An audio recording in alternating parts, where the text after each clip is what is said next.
صليت على إبراهيم وعلى آل إبراهيم إنك حميد مجيد اللهم بارك على محمد كما باركت على إبراهيم وعلى آل إبراهيم إنك حميد مجيد۔ آپ احباب نے بالتفصیل قرآن کریم کا ترجمہ تفسیر مہینہ سوا مہینہ میں سنی۔ اللہ کا بہت بڑا فضل ہے، رحمت ہے، کرم ہے کہ اس گئے گزرے دور میں کچھ علماء ایسے موجود ہیں جو اتنی مشقتوں کے باوجود، تکلیفوں اور آزمائشوں کے باوجود اللہ کے قرآن سے وابستہ ہیں۔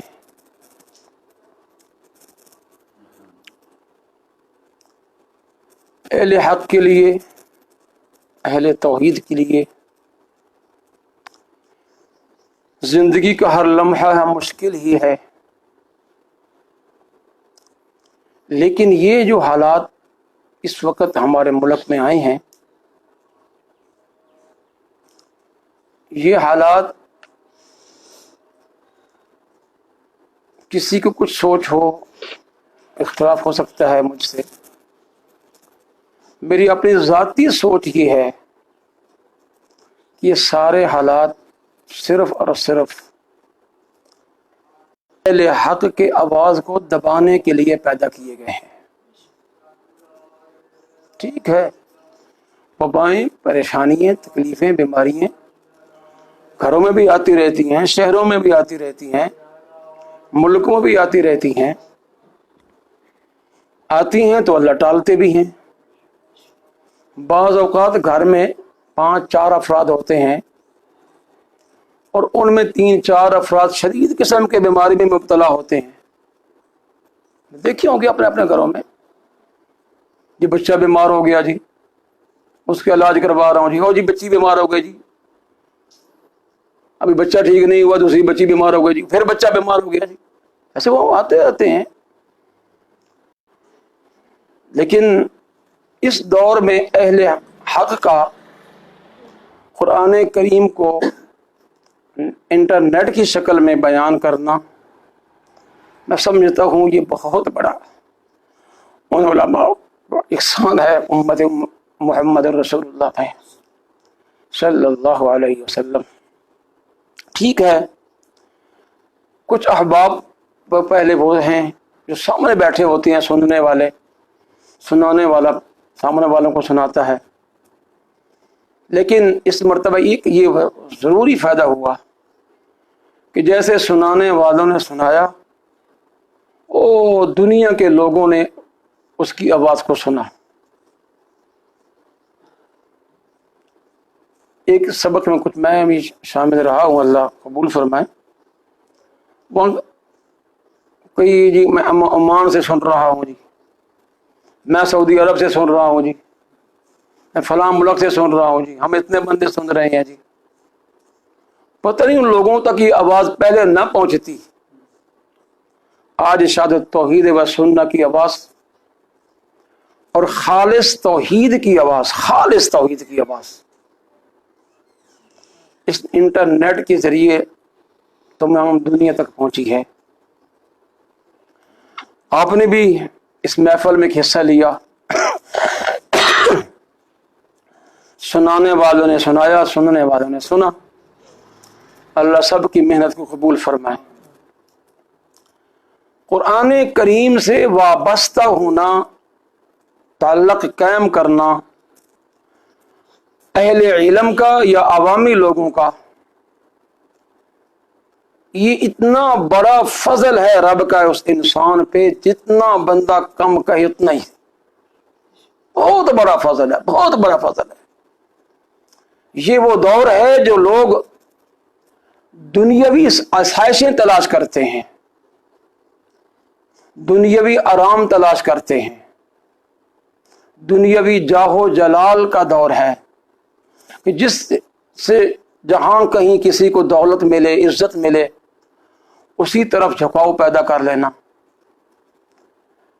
لیکن ایک اللہ کے قرآن سے وابستہ رہنا ہمیشہ ہمیشہ کے لیے کہ مجھے کسی کے راضی ہونے پر بھی کسی کی خوشی نہیں، کسی کی ناراضگی پر بھی کوئی ناپسندگی نہیں ہے. میری راضی بھی صرف اللہ کے قرآن کے لیے ہے اور میری ناراضگی بھی صرف اللہ کے قرآن کے لیے ہے. کوئی مجھ سے جڑتا ہے، کوئی مجھ سے راضی ہوتا ہے، کوئی مجھ سے خوش ہوتا ہے تو قرآن کی وجہ سے خوش ہو، میں اس کے پاؤں میں ہاتھ پھیلانے کے لیے تیار ہوں. اور کوئی ناراض ہے اگر قرآن کی وجہ سے تو ہو جائے، میرا رب ہم سے راضی رہنا چاہیے. یہ جو آیات میں نے پڑھی ہیں، 2 آیتیں ہیں سورہ فاطر کی. پہلی آیت کریمہ میں تذکرہ ہے پیغمبر علیہ الصلوۃ والسلام کے اوپر وحی کا کہ ہم نے یہ قرآن کریم کسی عام انسان کو نہیں دیا، اور ساری کائنات میں سے اس انسان کو ہم نے چنا اس قرآن کریم کے لیے جو ساری کائنات انسانی میں مجھے سب سے افضل تھا. وہ ہیں حضرت محمد الرسول اللہ صلی اللہ علیہ وسلم. تمام انبیاء کرام علیہم الصلوۃ والسلام اللہ کے ہاں محبوب ہیں. کسی ایک پیغمبر کے معاملہ میں ذرہ بھر بھی تنقیص پر پیدا کرنا کفر ہے،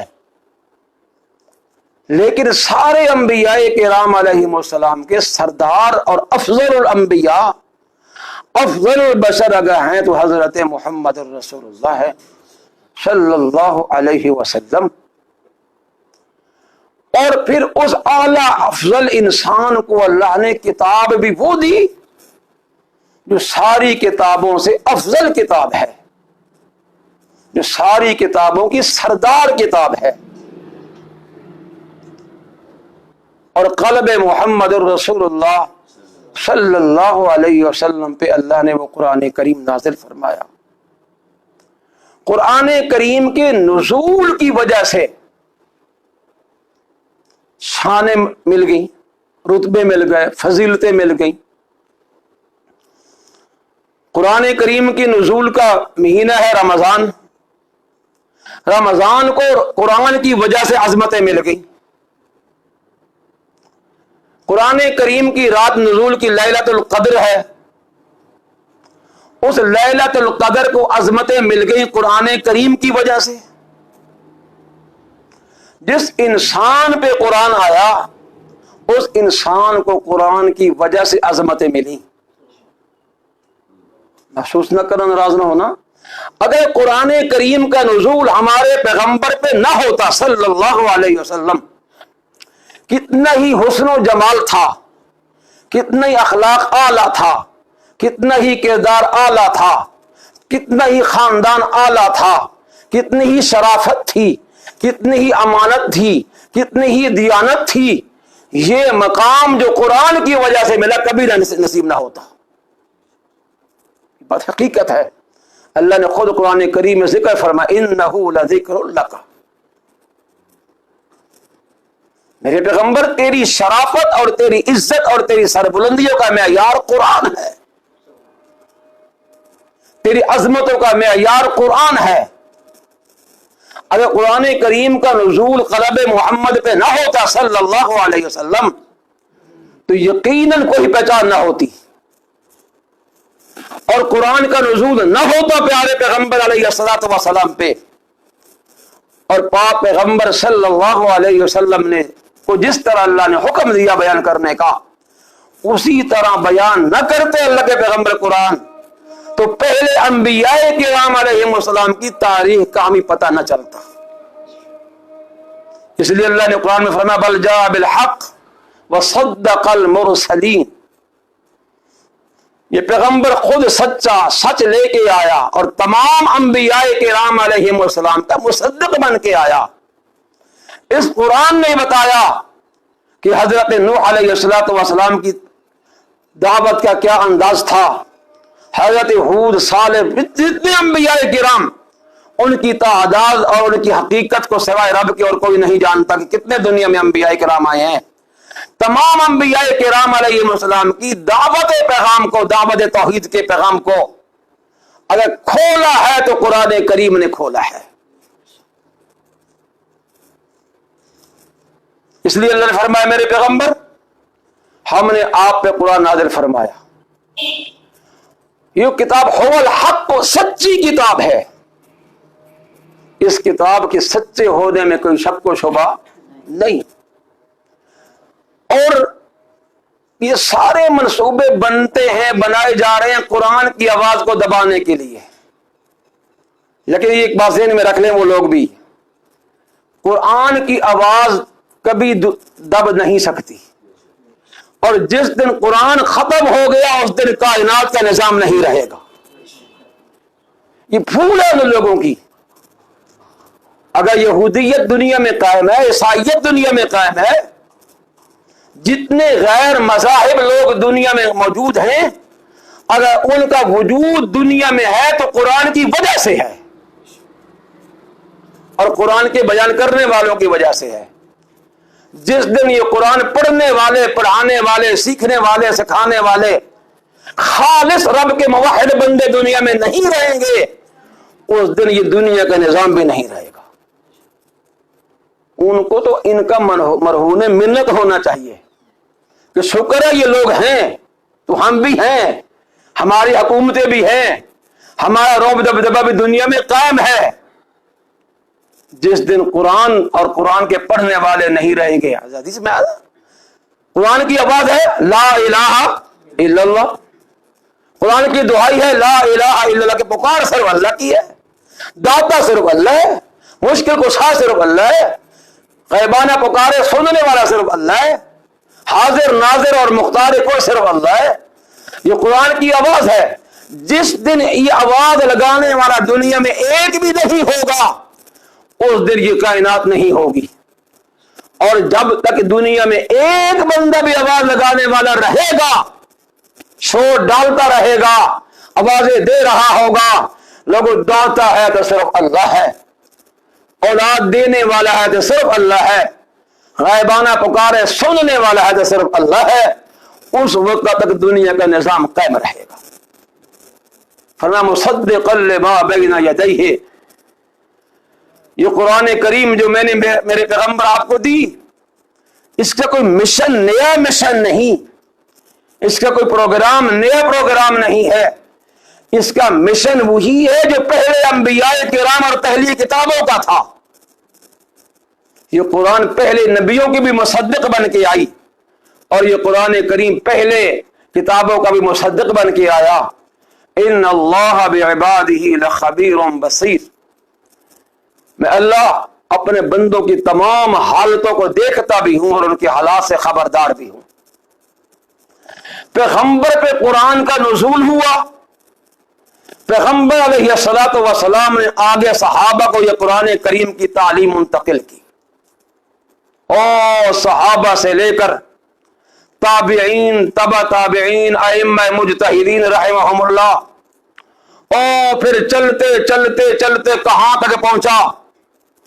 آج علماء شہادت توحید و سنہ اس قرآن کریم کے سچے وارث ہیں۔ کوئی جو کچھ مرضی کہتا رہے، یہ بات دعوے سے ہے۔ سچے خادم بھی، سچے قرآن کے چاہنے والے بھی، سچی قرآن کی اشاعت کرنے والے بھی، اور سچی توحید کے علم بردار بھی علماء شہادت توحید و سنہ ہے۔ ورنہ آج عام توحید ایک ہی رہ گئی ہے، خالق اللہ ہے، مالک اللہ ہے، رازق اللہ ہے، مدبر اللہ ہے، آسمانوں سے بارشیں برسانے والا اللہ ہے، اناج اگانے والا اللہ ہے، بیٹے دینے والا اللہ ہے، بیٹیاں دینے والا اللہ ہے، عزت دینے والا اللہ ہے، موت دینے والا اللہ ہے۔ یہ توحید قرآنی توحید نہیں ہے، ابو جہل کی توحید ہے۔ قرآن کریم نے یہ توحید ابو جہل کی بیان کی ہے، اور اس سے بندہ جنت کا حقدار نہیں بن سکتا۔ اگر اس توحید کے ماننے سے بندہ جنت کا حقدار اور مستحق بن جاتا تو ابو جہل سب سے پہلے جنت میں جاتا،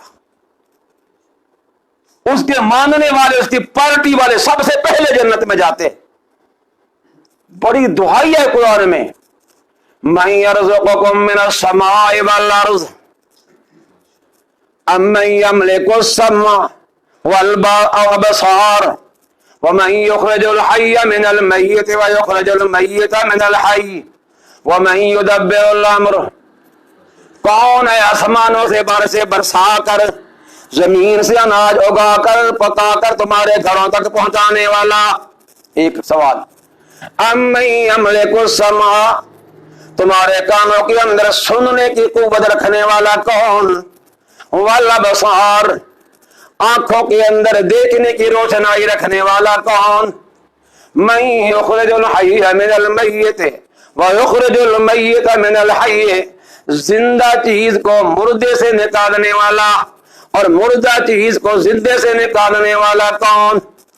زندہ انسان سے گندا مردہ قطرہ نکالنے والا کون؟ اور مردہ قطرے سے زندہ بچہ نکالنے والا کون؟ زندہ مرغی سے مردہ انڈا نکالنے والا کون؟ اور مردہ انڈے سے زندہ بچہ نکالنے والا کون؟ کافر کے گھر میں پیغمبر پیدا کرنے والا اور پیغمبر کے گھر میں کافر پیدا کرنے والا کون؟ من یدبر الامر، ساری باتیں ختم کر کے یہ سارا نظام چلانے والا، کبھی سردیوں کا موسم، کبھی گرمیوں کا موسم، کبھی موسم خزاں، کبھی شدید ترین سردیاں، کبھی شدید ترین گرمیاں، اور کبھی برسیں اور کبھی قحط سالی، کبھی راتیں بڑی ہو گئی، کبھی دن بڑے ہو گئے۔ یہ حالات کے اندر تبدیلیاں کرنے والا کون ہے؟ ابو جہل کی پارٹی کہتی ہے فَسَيَقُولُونَ اللَّهُ، سب کچھ کرنا کس نے کیا؟ جنت مل گئی؟ نہیں، جنت ملتی ہے، اللہ کہتے ہیں جب جنت ان چیزوں کے قائل ہو پھر یہ بھی اقرار کرو، فَقُلْ أَفَلَا تَتَّقُونَ، نفی کرو، سب کچھ کرنے والا وہی ہے۔ ابراہیم علیہ السلام کے قبضہ میں کچھ نہیں ہے، اسماعیل علیہ السلام کے اختیار میں کچھ نہیں ہے، سب کچھ۔ جب تک نفی نہ کرو تو ایمان مکمل۔ اس لیے اللہ نے بشارت سنائی اس قرآن کے چاہنے والوں کو، قرآن سے دل لگانے والوں کو، حالات کے تحت، غربت کے تحت، تنگ دستیوں کے تحت، مخالفتوں کے تحت قرآن سے پیچھے نہیں ہٹنا چاہیے۔ جس کے سینے میں قرآن ہے،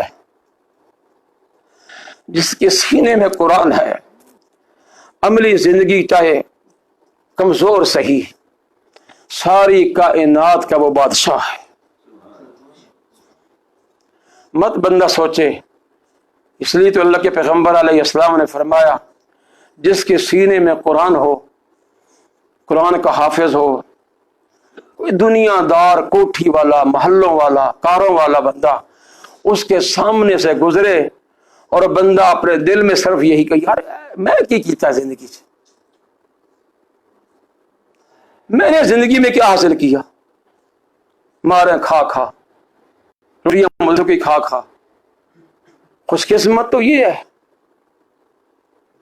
کہ میرے ساتھ کے محلے میں پیدا میرے ساتھ ہوا، میری عمر اس کی عمر برابر ہے، میرے ساتھ سکول میں پڑھتا رہا، لیکن میں ادھر متوجہ ہو گیا، وہ ادھر چلا گیا، آج یہ کتنا اونچا چلا گیا، کتنا اونچا چلا گیا، کون صدر بن چکا ہے، ایم پی اے بن چکا ہے، وزیر اعظم کا مشیر خاص بن چکا ہے۔ جس بندے کے ذہن میں قرآن کے سینے میں ہوتے ہوئے یہ خیال آ جائے یہ بڑی قسمت والا بندہ ہے، یہ خوش نصیب ہے، میں کچھ نہیں ہوں۔ اللہ کے پیغمبر فرماتے ہیں اس نے قرآن کی بے قدری کی ہے، قرآن کی توہین کی ہے۔ قرآن کا ادب یہ ہے، قرآن کا احترام یہ ہے، قرآن کا حافظ پوری دنیا کے غیر مسلم بادشاہ کو للکار کے کہہ سکتا ہے جو میرے پاس دولت ہے وہ دولت ہے جو مجھے سیدھے رب کے ہاں لے جانے والی ہے۔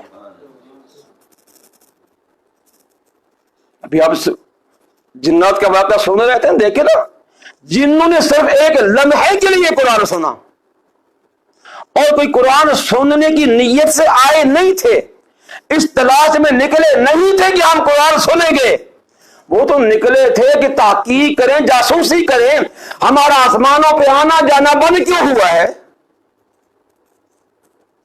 وہ تو اس سننے کی نیت سے نہیں آئے، ماننے کی نیت سے بھی نہیں آئے، سمجھنے کی نیت سے بھی نہیں آئے، لیکن ہائے قرآن کا اثر کہ قرآن سنتے ہی بجائے اپنا نام لکھواتے حضور علیہ السلام کے ہاں ہم فلاں جگہ سے آئے ہیں، میرا یہ نام ہے، میرا یہ نام ہے، ہماری یہ قوم ہے، ہم اتنے بندے ہیں، یعنی اپنا نام لکھواتے، اپنا عزت بنواتے، نہ بجائے ملنے کے سوچ دل میں یہ آئی اگر یہاں بیٹھ گئے یہ نہ ہو کہ یہاں بیٹھے بیٹھے دیر ہو جائے اور وجودوں سے روح نکل جائے، چلتے ہیں واپس، پہلے قوم کو قرآن کا پیغام سناتے ہیں، پھر ملاقاتیں ہوتی رہیں گی۔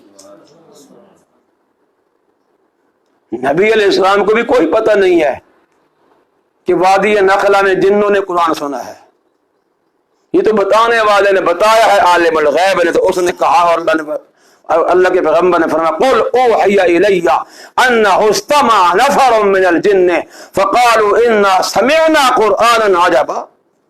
ایک مرتبہ سننے کے بعد اعلان کیا کرتے ہیں، یہدی الی الرشد یہدی الی الحق والی طریق مستقیم۔ یہدی الی الحق والی طریق مستقیم کے تحت عبد الماجد دریابادی رحمہ اللہ نے لکھا ہے قرآن عقیدے کی بھی کتاب ہے اور قرآن عمل کی بھی کتاب ہے۔ یہ مغالطہ ہے لوگوں کو کہ قرآن سے عقیدہ بھی نہیں بنتا، عمل بھی نہیں بنتا۔ عقیدہ بھی قرآن سے بنتا ہے، انقلاب بھی دنیا میں قرآن سے آتا ہے اور آئے گا، اور عملی زندگی بھی قرآن سے بنتی ہے۔